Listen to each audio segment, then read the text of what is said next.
자, 독해력 57번 설명드리도록 하겠습니다. 실컷 설명을 했는데 녹화가 안 돼 있더라고요.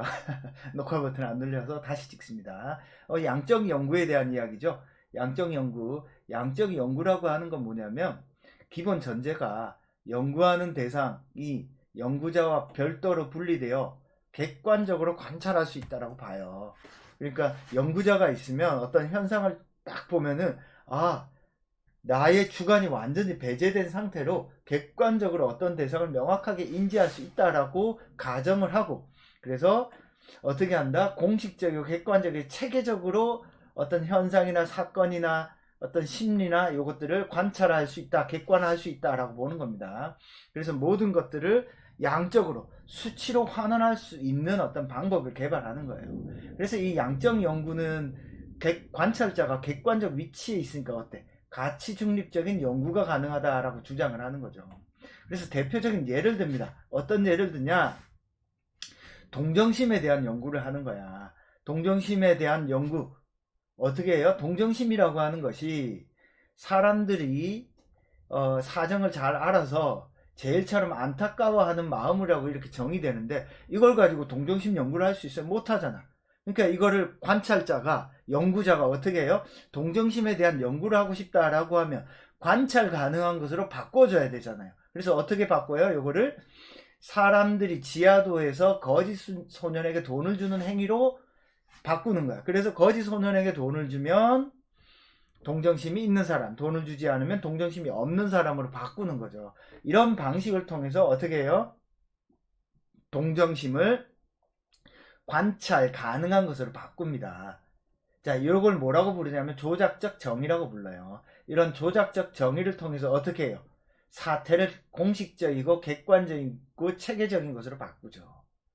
그래서 이렇게 행위를 객관적으로 관찰하고 측정할 수 있는 것으로 바꿉니다. 이와 같이 추상적인 개념을 경험적인 지표로 계량화, 객관화하여 측정 가능한 개념으로 정의하는 것이 양적 연구에서는 중요하다. 그래서 양적 연구는 이런 거 객관화, 체계화, 무엇을 통해서? 조작적 정의를 통해서 하는 겁니다. 그래서 이 조작적 정의를 통해서 연구자는 어떻게 하고 있어? 관찰만 하면 수치와 데이터화를 할 수 있다라고 보는 거죠. 그렇지만 여러분 조금만 생각해 보면 실제로 동정심이 있지만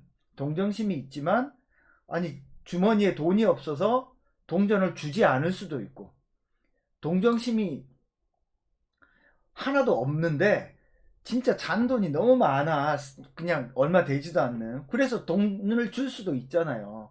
그러니까 조작적 정의라고 하는 건 실제 정의와 관찰하는 내용 사이에 완벽한 동일성이 존재하지 않아요. 그래서 이건 반드시 한계가 있을 수밖에 없어요. 그래서 과학이라고 하는 것, 사회과학이라고 하는 것은 통계를 내고 수치하고 계산 가능한 어떤 형태로 바꾼다고 하더라도 이것이 완벽하게 일치하지 않는다는 뜻이에요.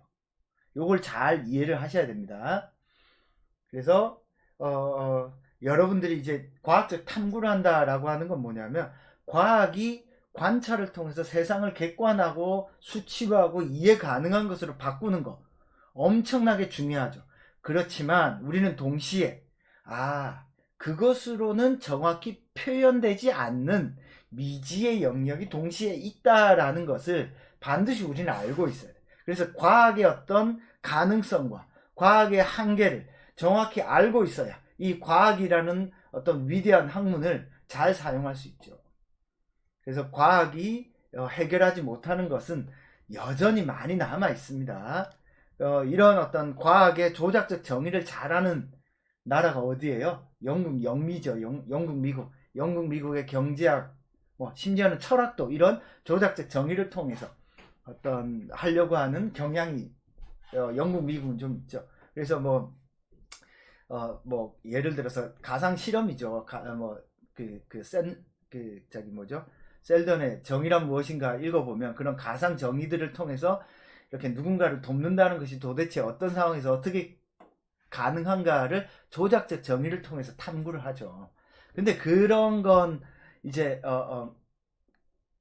엄밀하게 말하면, 제 개인적인 생각, 엄밀하게 말하면, 어, 어, 정확하게 사태를 설명해 주는 것이 아니라 다만 딜레마적인 상황을 통해서 이런 요소들이 있다를 보여주는 것이라서 철학의 근원적인 문제로서 어떤 본질, 에센스 뭐 이런 것들을 보여주는 건 아닌 것 같아요. 자, 여튼 그래서 이 양적 연구라고 하는 것은 추상적인 걸 객관함으로써 관찰 가능하게 함으로써 어떻게 한다? 과학적 탐구에 있어서 어떤 가치 중립성, 객관성을 확보할 수 있도록 해준다라는 내용을 요약 정리하시면 되겠습니다. 자, 설명은 여기서 마치도록 하겠습니다.